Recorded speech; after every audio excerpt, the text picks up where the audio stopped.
Hello everyone, today I'm going to talk about object roles in polymorphism. So, what is polymorphism?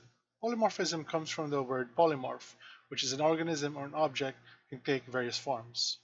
In very simple words, we can define this as the ability of an object to be displayed in more than one form.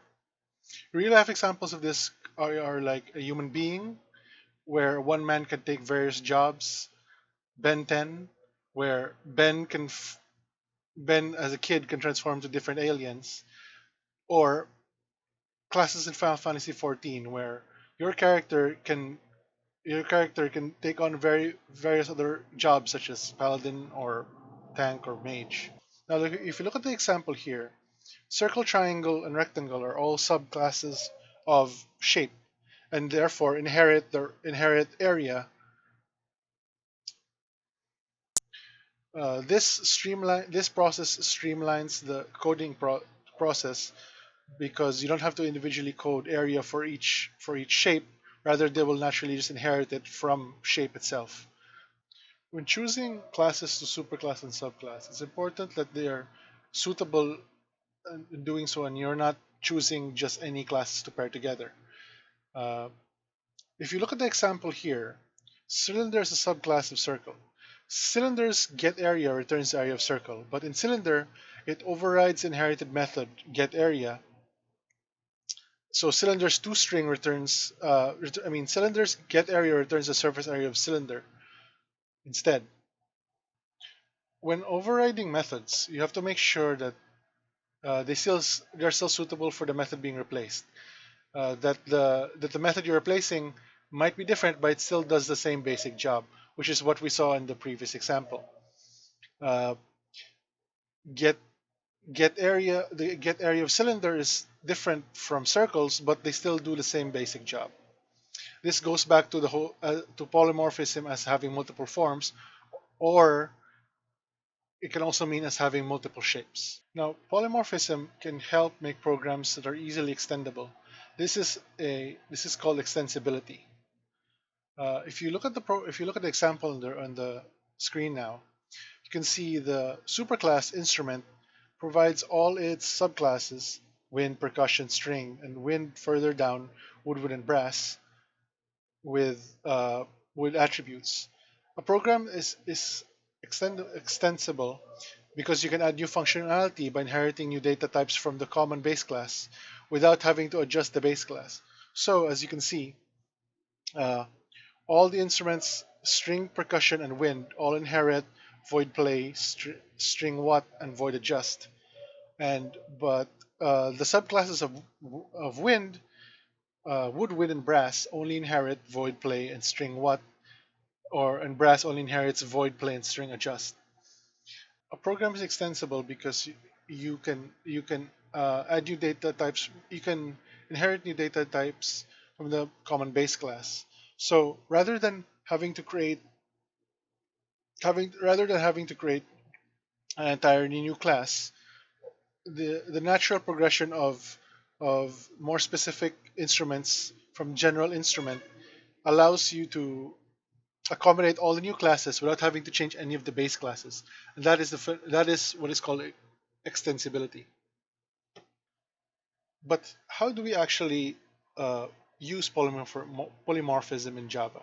This is done by two methods: method overloading and method overriding. Method overloading is when there are multiple functions of the same name but different parameters. These functions are said to be overloaded. Functions that can be overloaded change the number of arguments or change the type of arguments. Now, method overriding, on the other hand, occurs when a derived class has the definition of one of its member functions of the base class. The base class is said to be overridden. Now, for a Java example, imagine, if you will, a jet fighter.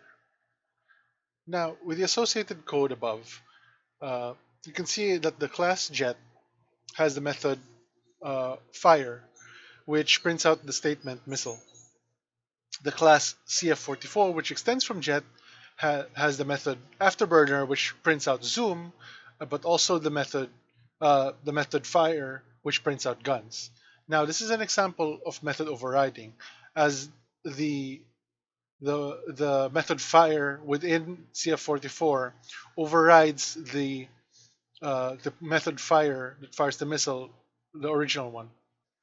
Now, in the second example, the class jet has the method fire, which prints out missile. But there is also the second method fire, which has different parameters from the original, and using a loop fires missile 12 times. This is an example of method overloading, in which there are two methods of the similar name but have different parameters, which change the number of arguments and change the yeah. So there also exists a third method of polymorphism in Java, known as the dynamic method dispatch. It's a process in which the function called to override a method is resolved at runtime rather at compile time. When an override method is called through a superclass reference, Java determines which version, superclass or subclass, of that method is to be executed upon the time of the object being referred to starts. So what it means is most overriding happens during compile time rather than actual runtime. At runtime, it depends on the type of object being referred to, not the actual reference variable, that determines which version of override method will be executed. Now, if you look at the following example, you have several classes here. Uh, class A has the statement inside A's M1 method. Class B actually overrides class A because they share the same. Uh, it's the same method overriding, and such as class C also overrides class A's through method overriding. Now, if you look at the rest of the code, uh, there's a method here uh, where object of type A, object type B, and then it obtains reference types for object A, object, and then the reference type A refers to A object. It calls A's version of M1. Now, if you take a look at the rest of the code, uh, the the the class dispatch uh, there are several entries here which like a equals new A, which is object of type A, object of type B, and object of type C. Now, uh, it obtains a reference for type A above. The reference is referred to as an A object, and it calls the first M1, the very first uh, method void M1 of class A, and then it moves to class B where it does the same thing.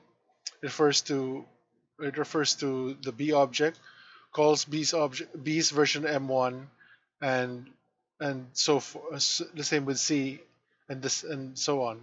So what's actually happening here? Why this is known as dynamic dispatch, although mechanically it's the same as method overriding, is because the overriding isn't happen until the the class dispatch actually runs.